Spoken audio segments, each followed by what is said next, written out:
অমাবস্যার কোটালের জোয়ারে সুন্দরবনের অন্যতম পর্যটন কেন্দ্র মৌসুনী দ্বীপের পার্শ্ববর্তী মাটির বাঁধে বড়সড় ভাঙন। রবিবার থেকে মৌসুনীর বালিয়াড়ার সল্টঘেরি এলাকার মাটির বাঁধ ঢেউয়ের দাপটে ভাঙতে শুরু করে। প্রায় 400 ফুট এলাকা জুড়ে বাঁধ উপচে নোনা জল ঢুকছে নিকটবর্তী লোকালয়ে। আমি একজন কলকাতা থেকে আসছি, একজন পর্যটক হিসাবে। তো এখানে আমি প্রায় 4-5 বছর ধরে আসছি। আমি সামার ভ্যাকেশন এখানে কাটাতে আসি। বাট এখানে যে পরিস্থিতি, আমফান বড় বড় দুটো ঝড় বৃষ্টি গেছে, প্লাস এখন এবার বৈশাখ মাস পড়েছে, ওদিকে সামনেও দেখছি বাঁধ ভেঙে গেছে। তো আমার একটাই রিকোয়েস্ট আছে সরকারকে, যে এখানটা একটু নজরদারি করে বাঁধ ব্যবস্থা করে দেওয়া।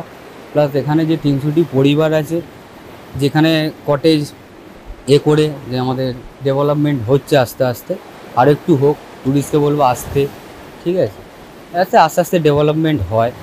এই এলাকায় প্রায় 300টিরও বেশি পরিবারের বসবাস। ভাঙনের আতঙ্কে রাতের ঘুম উড়েছে এলাকার বাসিন্দাদের।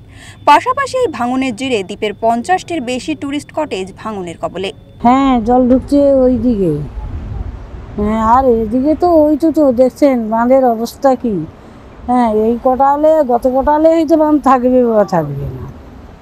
পাকাপোক্ত বাঁধ যতক্ষণ না হয় ততক্ষণ এই মাটি কতক্ষণ থাকবে, মাটি নোনা মাটি এই আছে। এই মাটি দেওয়ার সঙ্গে সঙ্গে মাটি ধুয়ে কিন্তু চলে যাচ্ছে। রাতে কি আতঙ্কে থাকেন? হ্যাঁ, আমাদের এইখানে ঘর, আমাদের ভয় হবে নি? আমাদের তো আর কোথাও তো জায়গা জমি নেই যে সেখানে আমরা চলে যাব। এই বাঁধ যদি ইমিডিয়েট মেরামত না করা হয় তাহলে গ্রাম তো ভেসে যাবে।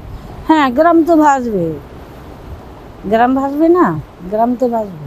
প্রশাসনের তরফে আসেনি?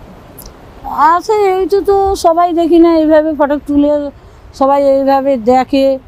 হ্যাঁ, সবাই বলে যে তোমরা একটুকু বলো, আমরা গ্রামের লোক যতটুকু পারি ততটুকু বলি। এখনই স্থায়ী বাঁধ তৈরি না হলে বর্ষায় তলিয়ে যাবে বিস্তীর্ণ এলাকা। পাকা ও স্থায়ী বাঁধের দাবি এলাকার বাসিন্দাদের। দক্ষিণ 24 পরগনা থেকে গোপাল শীলের রিপোর্ট, ওঙ্কার বাংলা।